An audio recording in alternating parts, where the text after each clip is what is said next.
Hello everyone, welcome to the channel Prabhavi competition.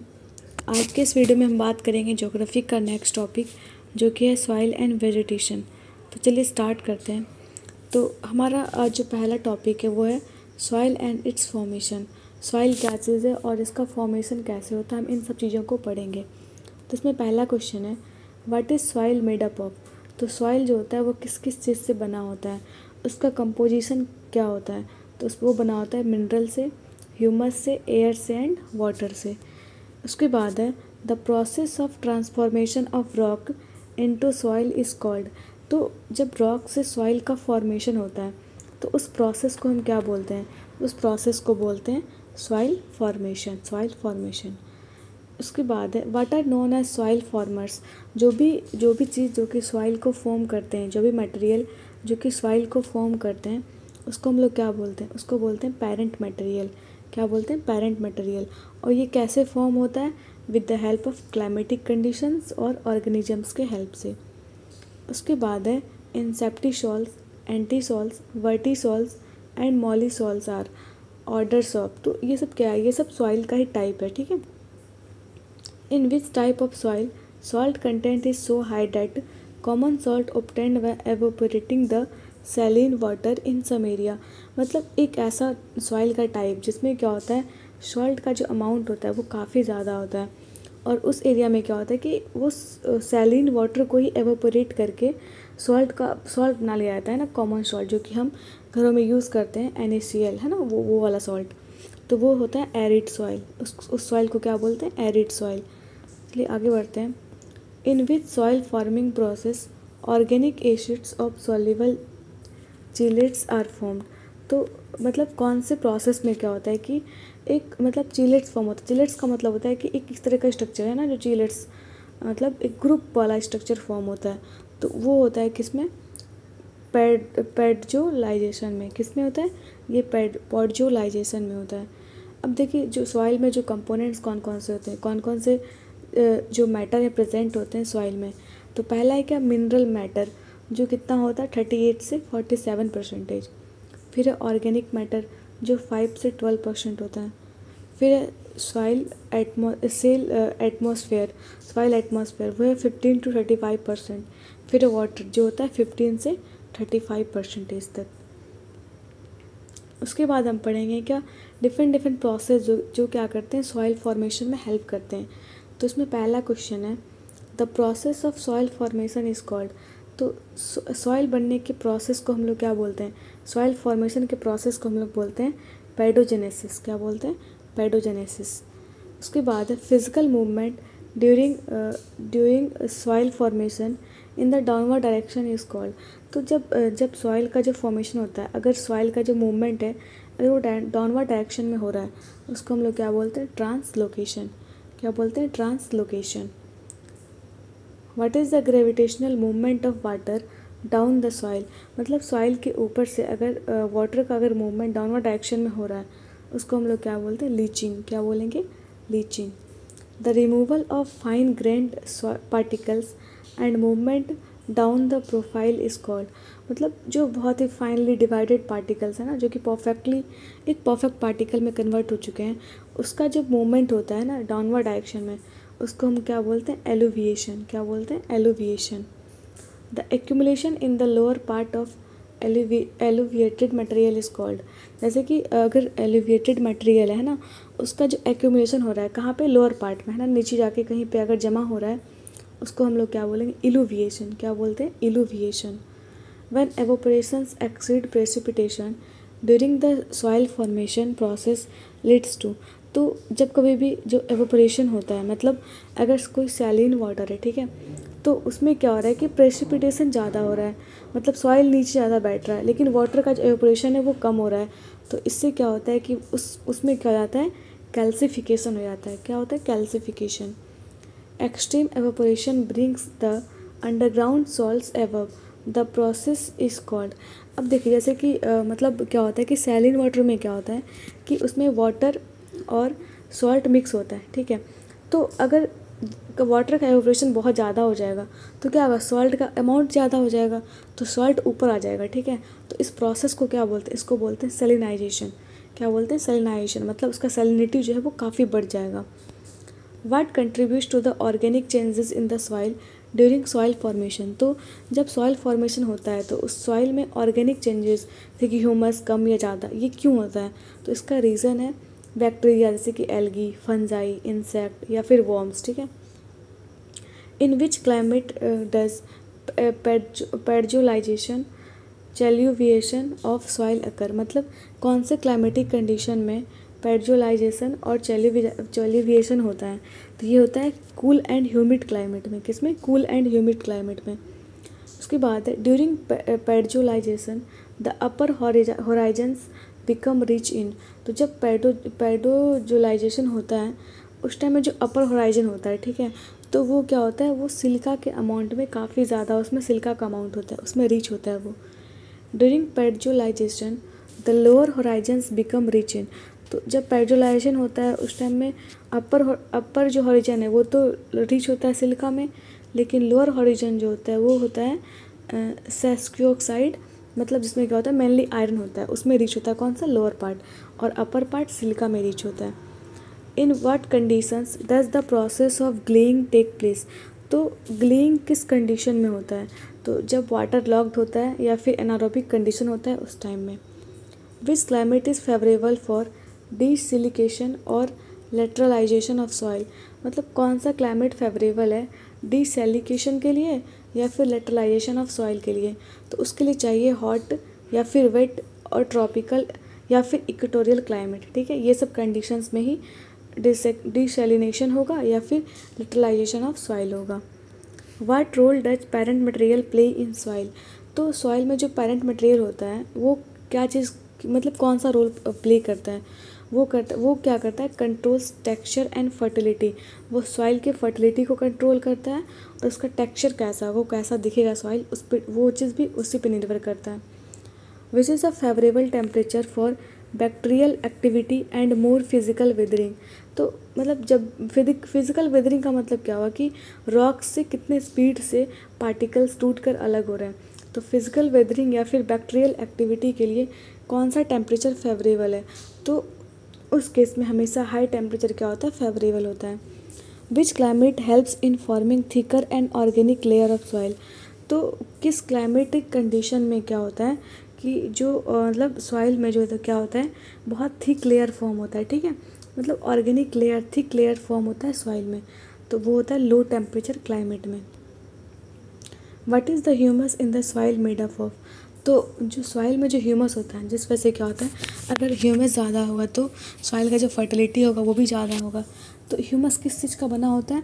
वो होता है डिकेड प्लांट मटेरियल। क्या होता है? Decayed plant material.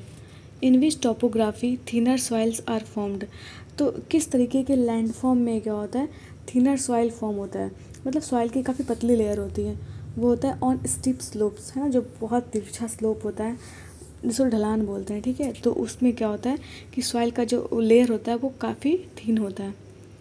अब हम लोग पढ़ेंगे सॉइल प्रोफाइल के बारे में। तो पहला क्वेश्चन है the vertical arrangement of horizons up to parent rock is. तो जो वर्टिकल अरेंजमेंट होता है हॉरिजन्स का पेरेंट रॉक के ऊपर, उसको हम लोग क्या बोलते हैं, soil profile. Where can soil profile be observe. Soil profile को कहाँ पे हम लोग ऑब्जर्व कर सकते हैं? तो सॉइल प्रोफाइल को हम ऑब्जर्व कर सकते हैं एक्सपोज्ड रोड कट या फिर कंस्ट्रक्शन साइट पर। How many master horizons are there in soil profile. तो सॉइल प्रोफाइल में कितने मास्टर हॉराइजन्स होते हैं? तो टोटल 5 मास्टर हॉराइजन्स होते हैं। अ soil having distinct horizons and supports plant is called. तो वैसा सॉइल जो क्या होता है जिसके पास एक डिफरेंट टाइप का हॉरिजन होता है, ठीक है, और वहाँ पे क्या होता है कि वो प्लांट्स को सपोर्ट भी करता है, प्लांट्स के लाइफ को सपोर्ट करता है, तो वैसे सॉइल को हम क्या बोलते हैं, true soil, the true soil. What is below the true soil which is infertile and derived from bed rock. तो मतलब ट्रू सॉइल के अंदर क्या होता है, जो कि क्या होता है, इनफर्टाइल होता है, जिसका फर्टिलिटी उतना ज़्यादा नहीं होता है ना, और वो किससे डिराइव होता है, बेड रॉक से, पेरेंट रॉक से डिराइव होता है। उसको हम लोग बोलते हैं रेगोलिथ। क्या बोलते हैं, रेगोलिथ।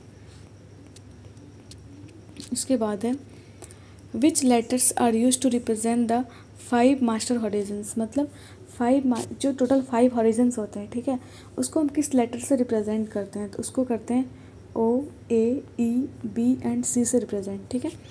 तो इसमें क्या है कि अब हम अलग अलग जो वर्ड्स हैं O, A, E, B, C ये सबका मीनिंग देखेंगे। तो क्या बोल रहा है कि what is the composition of O horizon. तो ओ होराइजन जो होता है वो किस चीज़ का बना होता है, तो वो ऑर्गेनिक मटेरियल का बना होता है। किसका होता है, वो ऑर्गेनिक मटेरियल का।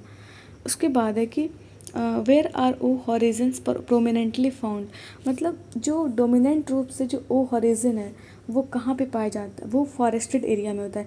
क्योंकि ओ हॉरिजन में ही क्या ऑर्गेनिक मटेरियल है, तो ऑर्गेनिक होगा इसका मतलब क्या होगा, उसमें कुछ बायोलॉजिकल मटेरियल होगा, तो वो मतलब फॉरेस्टेड एरिया में वो पाया जाएगा ओ हॉरिजन, ठीक है।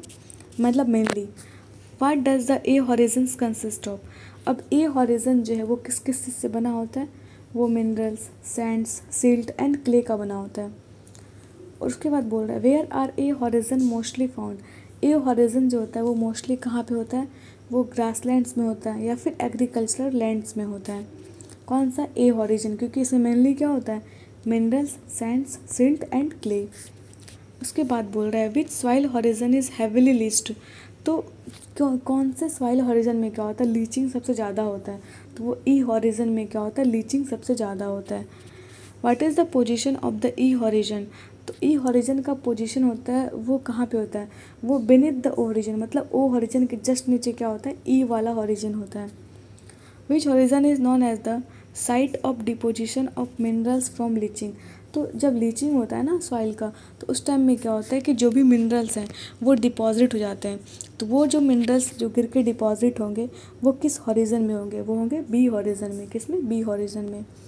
Which horizon is made up of consolidated loose parent material.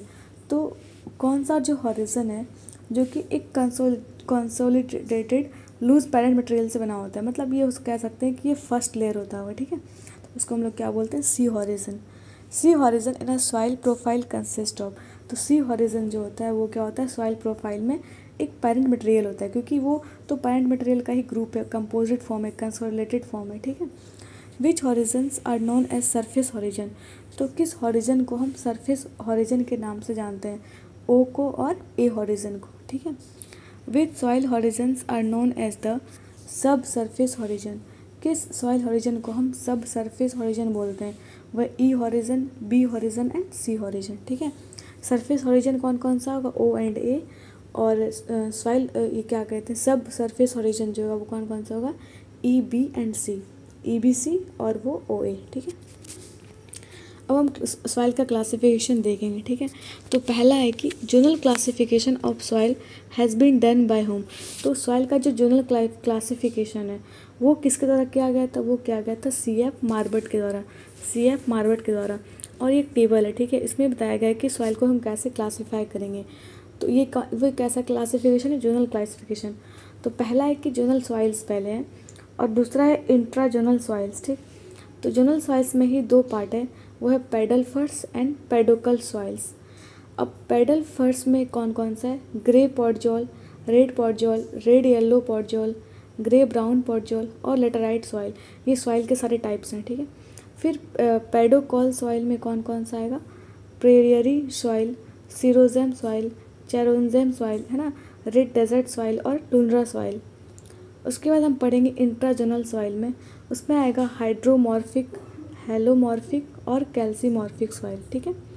अब तीसरा जो इसमें है, एक तो जोनल हो गया, दूसरा हो गया एक जोनल हो गया, फिर इंट्राजोनल और तीसरा क्या है, ए जोनल सॉइल। तो ए जोनल सॉइल का जो टाइप है वह है लिथोसॉल, रेगोसॉल और एलुवियल सॉइल, ठीक है। अब विच soil type is wide spread in Arctic region. तो आर्कटिक रीजन में है ना, वो सबसे अधिक जो अमाउंट में कौन सा सॉइल मिलता है, तो वहाँ पे मिलता है टुंड्रा सॉइल। कौन सा मिलता है, टुंड्रा सॉइल।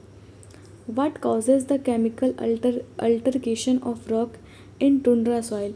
मतलब रॉक, कोई भी रॉक है, ठीक है, वो टुंड्रा सॉइल में कैसे कन्वर्ट होता है, तो वो इसलिए कन्वर्ट हो जाता है क्योंकि वहाँ पे क्या होता है, इंटेंसली कोल्ड विंटर्स होता है, वहाँ पे बहुत कम टेम्परेचर होता है, मतलब कोल्ड बहुत ज़्यादा होता है, इस वजह से।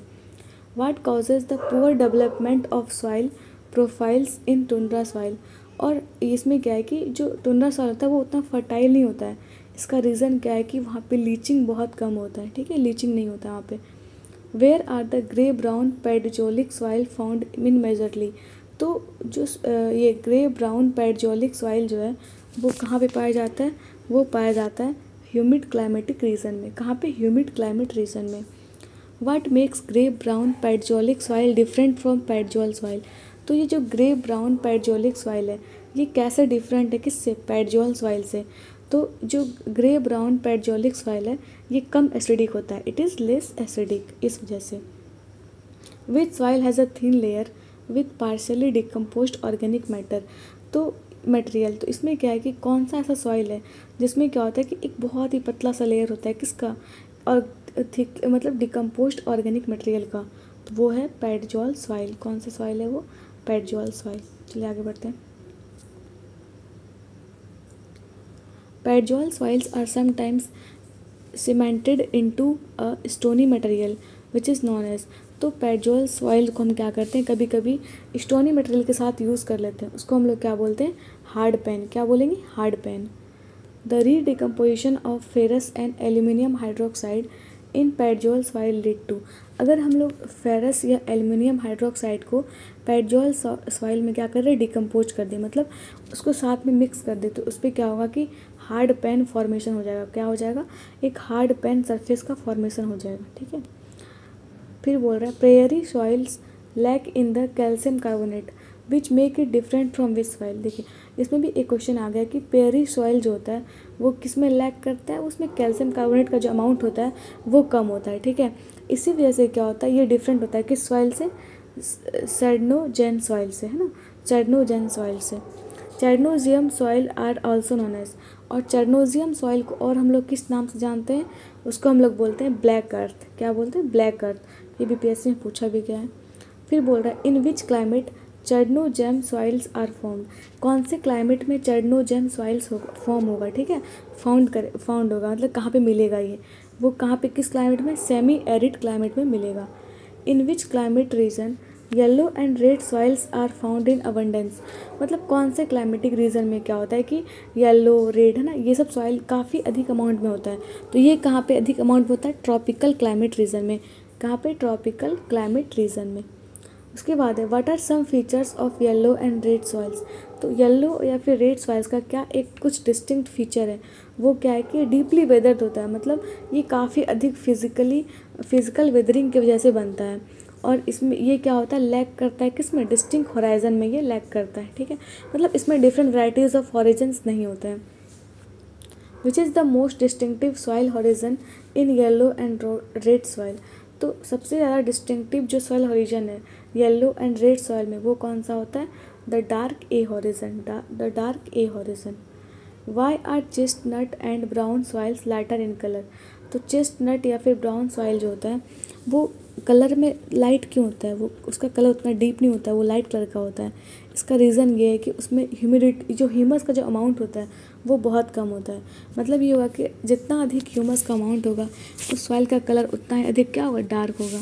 लेकिन अगर सॉइल में ह्यूमस का अगर कम हो गया ह्यूमस तो क्या होगा? उसका जो सॉइल का जो कलर होगा वो लाइट हो जाएगा ना, ब्राइट कलर होगा। फिर बोल रहा है how can chestnut and brown soils be made fertile. तो चेस्टनट या फिर ब्राउन सॉइल है, इसको कैसे फर्टाइल बनाते हैं? तो इसका फर्टाइल कैसे बनाएंगे हम? Using proper irrigation. हम प्रॉपरली उसको इरिगेट करेंगे। ठीक है, इससे क्या होगा कि वो सॉइल भी फर्टाइल बन जाएगा। What changes can be seen in chestnut soil in more arid region. तो जो ज़्यादा एरिड रीजन होता है, मतलब जहाँ पे बारिश मान लीजिए कम होता है, तो उस रीजन में क्या होता है कि चेस्टनट सॉइल जो है, ठीक है, वो क्या हो जाता है? और भी ब्राउन हो जाता है, उसका कलर ब्राउन हो जाता है वहाँ पे। Due to its under unproductiveness the land having chestnut and brown soils used for. तो क्योंकि जो ये क्या कहते हैं, चेस्टनट या फिर ब्राउन सॉइल जो होता है वो उसका प्रोडक्टिविटी उतना नहीं होता है, मतलब वो उतना फर्टाइल नहीं होता है। ठीक है, इस वजह से क्या होता है कि जहाँ जिस भी लैंड में ये सब सॉइल होता है, मतलब चेस्टनट या फिर ब्राउन सॉइल, तो जनरली हम उसका उस लैंड का किस चीज़ में यूज़ करते हैं? एनिमल ग्रेजिंग में। ठीक है, मतलब एनिमल्स को वहाँ पे मतलब घास वास चराने के लिए। ठीक, what is another name of laterite soil. तो लेटराइट सॉइल का जो अनदर नेम क्या है उसको हम क्या बोलते हैं? लेटोसॉल्स भी बोलते हैं, latosols. What is lateritic soils majorly found. तो लेटरेटिक सॉइल जो होता है वो कहाँ पे मेनली फाउंड होता है? वो humid tropical and equatorial areas में पाया जाता है। What is the reason for increased chemical alteration in laterite soil. तो बहुत ज़्यादा जो केमिकल अल्टरकेशन होता है लेटराइट सॉइल में, इसका रीज़न क्या है ना, इसका रीज़न है कि उसमें बहुत अधिक अमाउंट में क्या होता है, मॉइस्चर और टेम्परेचर होता है। फिर बोल रहा है what is the colour of lateritic soils. तो जो लेटरेटिक सॉइल है उसका कलर कैसा होता है, उसका कलर होता है रेड। ठीक है, अब हम लोग पढ़ेंगे soil degradation and it's conservation. तो सॉइल कैसे डिग्रेड हो रहा है और इसको हम कैसे कंजर्व कर सकते हैं, कैसे इसको बचा सकते हैं। ठीक है, तो इसमें पहला क्वेश्चन है what leads to the complete removal of silica from laterite soil. मतलब जो लेटराइट सॉइल्स है, ठीक है, उससे सिल्का का जो अमाउंट है वो कम हो रहा है। ठीक है, इसका रीज़न क्या है कि सॉइल का जो लीचिंग है वो बहुत ज़्यादा हो रहा है, हैवी लीचिंग की वजह से उसमें सिल्का का जो अमाउंट है वो कम हो जा रहा है। What is the reason for substantially low presence of humus in lateritic soil। ठीक है, तो लेटरेटिक सॉइल में क्या होता है कि ह्यूमस काफ़ी कम होता है। इसका रीज़न है कि उसमें बैक्टीरियल एक्टिविटी जो होता है वो कम होता है। ठीक है, जब बैक्टीरिया नहीं रहेगा तो ह्यूमस ही नहीं बनेगा। ठीक है, which process occurs in the humid tropics where heavy rain and uninterrupted warmth give rise to deeply weathered layer. तो एक ऐसा प्रोसेस, ठीक है, जहाँ पे क्या होता है कि हैवी रेन है ना, हैवी रेन या फिर बहुत अधिक टेम्परेचर इंक्रीज़ करने से क्या होता है कि एक डीपली वेदर्ड लेयर बनता है। तो उस लेयर को बनने के प्रोसेस को क्या बोलते हैं, लेटराइजेशन। क्या बोलते हैं, laterisation. Which method of soil conservation is most suitable in the coastal and dry region. तो सॉइल कंजर्वेशन का कौन सा एक सुटेबल मैथड है जो कि हम लोग यहाँ पे यूज़ करते हैं, कोस्टल या फिर ड्राई रीजन में, वो होता है शेल्टर बेल्ट्स। किसका यूज़ करते हैं, शेल्टर बेल्ट्स का। Terrace farming is done on which type of land. तो टेरेस फार्मिंग जो होता है मतलब जैसे कि जब चाय का जब हम लोग प्लांटेशन करते हैं वो भी इसी पे करते हैं। ठीक है, क्योंकि चाय भी जनता टी का जो प्लांटेशन होता है वो भी कहाँ पे, हिली रीजन में ही होता है। तो टेरेस फार्मिंग जो यूज़ होता है, जैसे कि अगर ये पूरा अगर है ना टेरेस है तो पहले यहाँ पे होगा ना कम लेयर पे, फिर ऊपर ऐसे करके टेरेस फार्मिंग। ठीक है, तो ये जो होता है ये कहाँ पे होता है, हिल्स पे होता है। A method of farming that involves cultivating a field partitioned into long narrow strips which are alternated in a crop rotation system is called। तो हम क्या करते हैं कि इसमें बहुत बड़ा मान लीजिए लैंड है, ठीक है, उसमें क्या करेंगे हम स्ट्रिप्स में प्लांटेशन करेंगे। अभी इस स्ट्रिप में किए, फिर इसमें किए है ना, फिर नेक्स्ट ईयर में क्या करेंगे हम इस दोनों स्ट्रिप में करेंगे, इसको दोनों को खाली रखेंगे। तो उसको हम लोग क्या बोलेंगे, स्ट्रिप क्रॉपिंग। क्या बोलते हैं, strip cropping. Rows of trees usually along fence lines are called. तो जो हम लोग मान लीजिए कि अगर ये मेरा वो है ना मतलब लैंड है, ठीक है, हम क्या करते हैं कि यहाँ पे मतलब जो है जो सॉइल का इरोजन ना हो, इस वजह से क्या करेंगे साइड में क्या करेंगे हम ट्रीज़ का प्लांटेशन कर देंगे। इसको हम लोग क्या बोलते हैं, शेल्टर बेल्ट्स। अगर ऐसा करेंगे तो क्या होगा, सॉइल भी पानी की वजह से मतलब दूसरे फील्ड्स में नहीं जाएगा। इससे क्या होगा कि सॉइल कंजर्व हो जाएगा। इसी को हम लोग क्या बोलते हैं, शेल्टर बेल्ट्स बोलते हैं। क्या बोलते हैं, शेल्टर बेल्ट्स। आगे बढ़ते हैं। Seed erosion of soil is caused bye. तो जो सीड इरोजन होता है सॉइल का, उसका रीज़न क्या है, उसका रीज़न है हैवी रेन्स। ठीक है, contour bunding is done to check which type of erosion. तो काउंटर बॉन्डिंग जो किया जाता है ये किस टाइप के इरोजन को रोकने के लिए किया जाता है, चेक मतलब रोकने के लिए, तो वो सीड इरोजन को रोकने के लिए किया जाता है। अब हम लोग आगे पढ़ेंगे नेचुरल वेजिटेशन एंड फॉरेस्ट। इसमें हमारा पहला क्वेश्चन है what makes natural vegetation different from one another. मतलब क्या चीज़ जो है वो नेचुरल वेजिटेशन को एक दूसरे से अलग करता है, वो है plants, soil and weather pattern. ठीक है, फिर what are the 5 major vegetation region. मतलब कौन सा 5 मेजर रीजन है जहाँ पे मोस्ट ऑफ द वेजिटेशन होता है, वो है forest, grassland, tundra, desert and ice sheet. ठीक है, फिर बोला what are the factors which determines type of plants in a particular region. मतलब किसी भी रीजन में कैसा प्लांट होगा। ठीक है, जैसे कि अगर हम डेजर्ट्स में देखते हैं तो उसमें अलग टाइप का प्लांट होता है, फिर जो प्लेन एरिया है वहाँ पे अलग टाइप का प्लांट होता है। तो ये कौन डिसाइड करता है, ये कैसे डिसाइड होगा कि एक पर्टिकुलर रीजन में कैसा प्लांट होगा। तो वो डिसाइड होगा उस वहाँ के सॉइल से, वहाँ के स्लोप से और angle of land and weather conditions पे भी डिपेंड करेगा। What are the places where forest are found. तो किस प्लेसेस पे फॉरेस्ट होगा, हर जगह तो फॉरेस्ट होगा नहीं। अब मतलब जैसे कि जम्मू कश्मीर वाले रीजन में वहाँ पे तो फॉरेस्ट नहीं होगा। तो फॉरेस्ट होगा कहाँ, तो फॉरेस्ट होगा from below sea level to high mountains. मतलब सी लेवल से लेकर के माउंटेन्स के बीच में होगा। ठीक है, what is the best way to classify different types of forest. तो अगर हमें डिफरेंट टाइप्स के फॉरेस्ट को, जैसे कि अगर डेसिडियस फॉरेस्ट है ना, एवरग्रीन फॉरेस्ट, तो अगर इस टाइप के हम अगर फॉरेस्ट को जब क्लासीफाई करते हैं तो हम किस किस फैक्टर्स को ध्यान में रख के करते हैं। तो हम इस बेसिस पे क्लासीफाई करते हैं कि वहाँ पे ट्रीज़ कौन से पाए जाते हैं, ठीक है। तो वहाँ पे मान लीजिए ऐसा ट्रीज़ है जो कि कभी अपना लीव्स फॉल ही नहीं करता, ठीक है, तो उसको क्या बोलेंगे हम, एवरग्रीन बोलेंगे, ठीक है। कोई भी अगर एक पर्टिकुलर सीजन में अगर ट्री सारे लीव्स को अगर गिरा रहा है, ठीक है, उसको हम लोग क्या बोलेंगे, डेसिडियस फॉरेस्ट बोलेंगे। तो इस तरीके से हम वहाँ पे कौन सा ट्री पाया जाता है उस बेसिस पे हम उस फॉरेस्ट को क्लासीफाई करते हैं। Forest having green leaves that changes colour and fall and drop in winter is known as. देखिए यहाँ पे ना क्वेश्चन कि ऐसा फॉरेस्ट जहाँ पे तो पहले तो ग्रीन लीव्स तो होगा ये ट्री है तो, ठीक है, और वहाँ पे क्या होता है कि जैसे कि मतलब अक्सर आपने भी देखा होगा कि क्या होता है कि जैसे कि कोई भी प्लांट है, ठीक है, तो वो जब मतलब इस टाइम में अभी मतलब फेब के टाइम में क्या होता है, फेब मार्च के टाइम में वो अपना लीव्स है ना वो नीचे गिराने लगता है, ठीक है। जब वो लीव्स नीचे गिर जाता है तो फिर उसके बाद क्या होता है कि वहाँ उसमें न्यू लीव्स आते हैं, ठीक है। इस तरीके के फॉरेस्ट को हम लोग क्या बोलते हैं, डेसिडियस फॉरेस्ट। क्या बोलते हैं, deciduous forest. Which trees are commonly found in deciduous forest reason.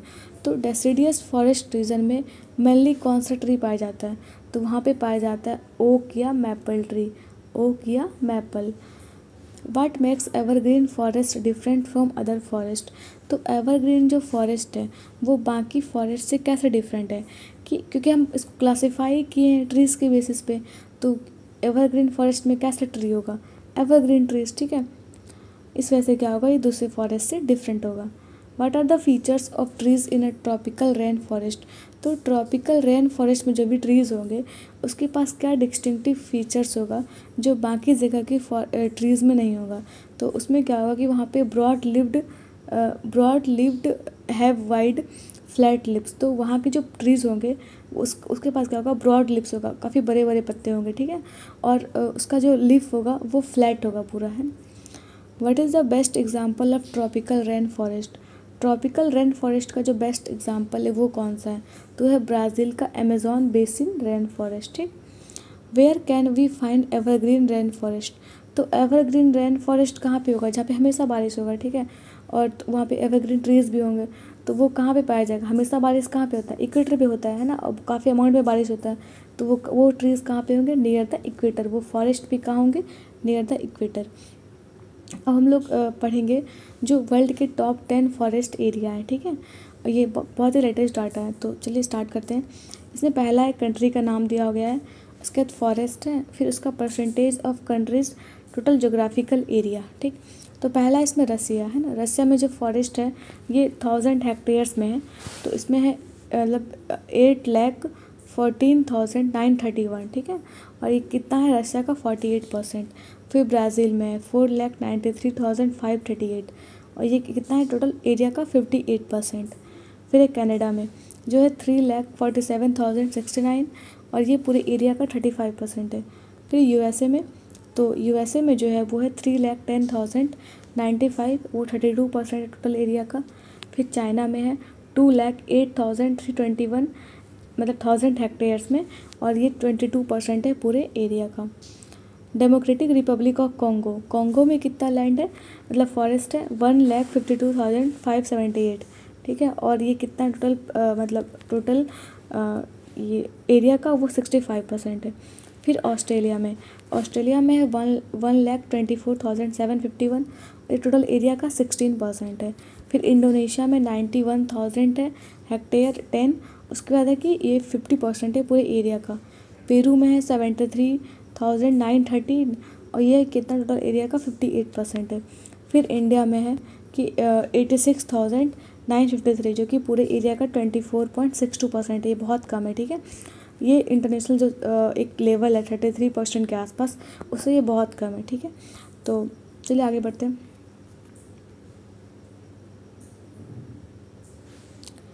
इसके बाद है which forest is said to have more than half of the world's biodiversity. तो ऐसा कौन सा फॉरेस्ट है जिसमें क्या होता है कि जितने भी प्लांट्स या एनिमल डिफरेंट टाइप्स के फ्लोरा एंड फाउना पाए जाते हैं इस पूरे मतलब अर्थ पे, उसका हाफ ऑफ द बायोडाइवर्सिटी कहाँ पे होता है, ट्रॉपिकल रेन फॉरेस्ट में ही होता है, ठीक है। What are the features of trees in coniferous forest. तो कॉनीफेरस फॉरेस्ट में क्या होता है कि वहाँ के जो ट्रीज़ होते हैं, ठीक है, तो उसका जो लीफ होता है वो कोन की तरह होता है, जैसे कि कोन की तरह होता है या फिर उसका निडल की तरह होता है, ऐसे बोल सकते हैं। Which type of forest are found near equator which are densest forest area. तो जो इक्वेटर के पास क्या होगा, बहुत थिक बारिश होगा, इस वजह से क्या होगा कि वहाँ पे काफ़ी डेंस फॉरेस्ट होगा। इस फॉरेस्ट को हम लोग क्या बोलते हैं, ट्रॉपिकल रेन फॉरेस्ट, क्योंकि ये तो ट्रॉपिकल रीजन ही है ना, जैसे कि इक्वेटर है, यहाँ पे tropic of cancer, tropic of capricorn, तो ये पूरा ट्रॉपिकल रीजन ही है। इसी रीजन में क्या होता है, ट्रॉपिकल रेन फॉरेस्ट पाया जाता है। Tropical evergreen rain forest found between. और ट्रॉपिकल एवरग्रीन रेन फॉरेस्ट वो कहाँ से कहाँ तक पाया जाता है, जैसे कि अगर ये अर्थ है तो अगर ये इक्वेटर है, फिर यहाँ पे ये 10 डिग्री नॉर्थ और 10 डिग्री साउथ, इसी के बीच में क्या होता है, ट्रॉपिकल एवरग्रीन रेन फॉरेस्ट पाया जाता है। Which area covers the highest percentage of forest area in the world. तो कौन से टाइप का जो फॉरेस्ट है, वो जो जितना भी फॉरेस्ट एरिया टोटल है उसका मैक्सिमम जो कवर करता है वो करता है टेम्परेट कॉनीफेरस फॉरेस्ट, ठीक है। In Siberia sub temperature coniferous forest is known as. तो साइबेरिया का जो सब टेम्परेट कॉनीफेरस फॉरेस्ट है उसको हम लोग क्या बोलते हैं, टैगा फॉरेस्ट, ठीक है, taiga forest. In which forest region the world's tallest largest and oldest trees are found. तो वो किस फॉरेस्ट रीजन में वर्ल्ड का tallest largest and oldest tree पाया जाता है, तो वो कॉनीफेरस फॉरेस्ट में। Which forest is a perfect example of mixed forest. कौन सा फॉरेस्ट है जो कि एक परफेक्ट एग्जाम्पल है किसका, डिफरेंट डिफरेंट फॉरेस्ट का, डेसिडियस, एवरग्रीन है ना, कॉनीफेरस, इन सब का, तो वो है eucalyptus forest of Australia, eucalyptus forest of Australia. What is the reason for variation in grasslands of the world. तो जो ग्रासलैंड्स डिफरेंट डिफरेंट जगह पे जो ग्रासलैंड्स हैं, ठीक है, वो अलग अलग टाइप के होते हैं, ठीक है। इसका रीज़न क्या है कि वहाँ का जो क्लाइमेट होता है वो अलग अलग होता है। What type of grass can be found in areas having cool and mild climate। जहाँ पे कूल और माइल्ड क्लाइमेट होगा वहाँ पे किस टाइप का वेजिटेशन होगा, तो वहाँ पे होगा tough vegetation like oats type का ट्री होगा वहाँ पे। What type of grasses survive in warmer climate। तो जहाँ पे टेम्परेचर थोड़ा ज़्यादा होता है तो वहाँ पे किस टाइप का वेजिटेशन होगा, वहाँ पे होगा सीजनल वेजिटेशन, जैसे कि इंडिया में होता है। इंडिया में क्या होता है कि सीजनल वेजिटेशन होता है, यहाँ पे नहीं कि ऐसा नहीं है कि ट्रीज़ हमेशा मतलब ग्रीन लीफ से भरे हुए, नहीं। कभी कभी क्या होता है कि जब एक साथ क्या होता है सारे ट्रीज़ के जो लिप्स हैं वो लिप्स गिर जाएंगे नीचे, ठीक है, फिर सारे में न्यू आएंगे, तो वहाँ पर क्या होता है, सीजनल वेजिटेशन होता है, ठीक है। What is tropical grassland known as. तो ट्रॉपिकल ग्रासलैंड को हम लोग क्या बोलते हैं, सवाना भी बोलते हैं, क्या बोलते हैं, savanna. What is the favourable weather for savannas to grow. तो सवाना जो ग्रो होंगे उसके लिए क्या फेवरेबल कंडीशन है, वहाँ पे चाहिए वार्म एंड ड्राई वेदर। कैसा, warm and dry weather. Areas where tree growth is difficult because of temperature and short seasons. तो एक ऐसा रीज़न जहाँ पे ट्री का ग्रो होना बहुत डिफ़िकल्ट है क्योंकि वहाँ पे जो टेम्परेचर होता है वो बहुत कम होता है ना, मतलब पोल्स के साइड, या फिर वहाँ पे सीजन्स काफ़ी छोटे छोटे ड्यूरेशन के होते हैं, तो वो कहाँ पे होता है, टुंड्रा रीजन में। कहाँ पे, टुंड्रा रीजन में। What types of vegetation can be found in tundra region. तो टुंड्रा रीजन में हमको कैसा वेजिटेशन मिलेगा, वहाँ लॉन्ग लॉन्ग ट्रीज़ नहीं मिलेंगे, क्या मिलेंगे, हर्ब्स है ना, ग्रासेस, मॉसेस, लाइकेंस, ये सब मिलेंगे। विच forest area covers highest percentage of forest area in the world. तो कौन सा फॉरेस्ट एरिया है जो कि पूरा जो फॉरेस्ट है पूरे वर्ल्ड में उसका हाईएस्ट परसेंटेज कवर करता है, वो करता है ट्रॉपिकल रेन फॉरेस्ट, ठीक है। Evergreen forest indicate the climate with year around adequate rainfall. तो एवरग्रीन फॉरेस्ट का मतलब ही हुआ कि वहाँ पे बारिश जो हो रहा है वो पूरे साल हो रहा है, ठीक है। तो वही बोल रहा है कि ईयर अराउंड एडिक्वेट, मतलब एडिक्वेट का मतलब होता है कि सफिशिएंट रेनफॉल वहाँ पे हो रहा है। Coniferous forest are found in which region.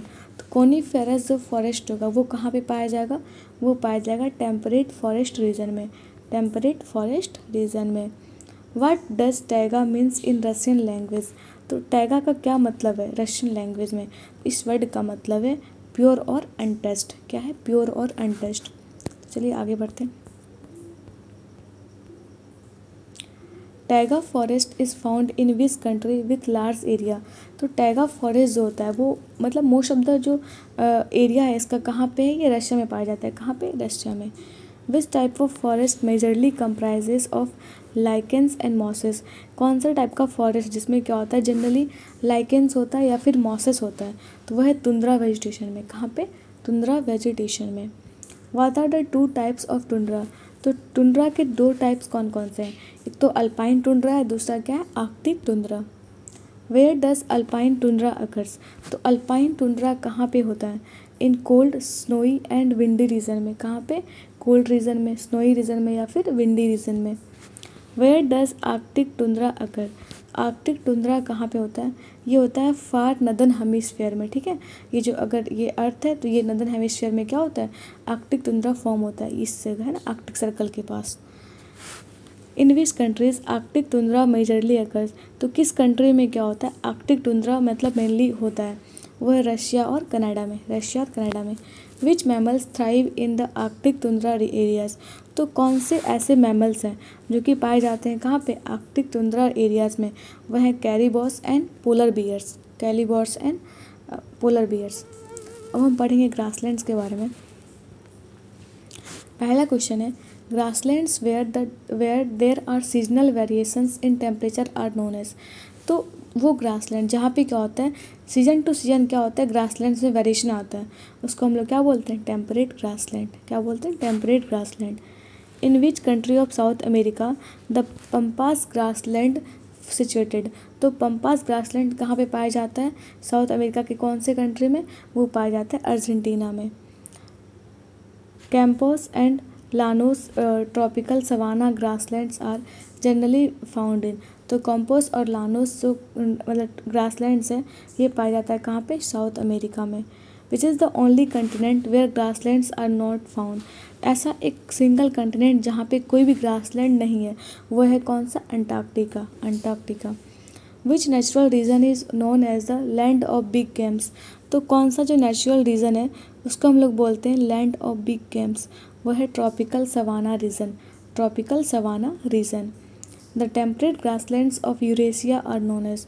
तो यूरेशिया का जो टेम्परेट ग्रासलैंड है उसको हम लोग क्या बोलते हैं, स्टेपीज। क्या बोलते हैं, स्टेपीज। अब यहाँ पे दिया हुआ डिफरेंट टाइप्स ऑफ ग्रासलैंड्स और वो किस कंट्री में पाए जाते हैं ये भी दिया हुआ है। ठीक है, तो पहला है प्रेयरीज जो कि पाया जाता है कहाँ पे, नॉर्थ अमेरिका में। फिर है पम्पास जो कहाँ पे पाया जाता है, मेनली अर्जेंटीना में। ठीक है, अगर कहीं पे साउथ अमेरिका भी ऑप्शन में दिया हुआ है तो आप मार्क कर सकते हैं क्योंकि अर्जेंटीना जो है वो साउथ अमेरिका कंटिनेंट में ही है। ठीक है, और सारे जो क्वेश्चन एग्जाम में पूछा गया है। स्टेपी जो पाया जाता है कहाँ पे, ईस्ट यूरोप में या फिर सेंट्रल एशिया में भी। फिर वेल्ड है, वेल्ड कहाँ पे पाया जाता है, साउथ अफ्रीका में। फिर डाउन्स जो है वो कहाँ पाया जाता है, ऑस्ट्रेलिया में। ठीक है, CGL 13 में पूछा गया। ठीक है, तो आज यहीं पे ख़त्म होता है हमारा टॉपिक। ठीक है, अब हम लोग नेक्स्ट टॉपिक पढ़ेंगे एग्रीकल्चर। तो चलिए चैनल को सब्सक्राइब करिए और वीडियो को ज़रूर लाइक करिएगा। Thank you so much, have a nice day.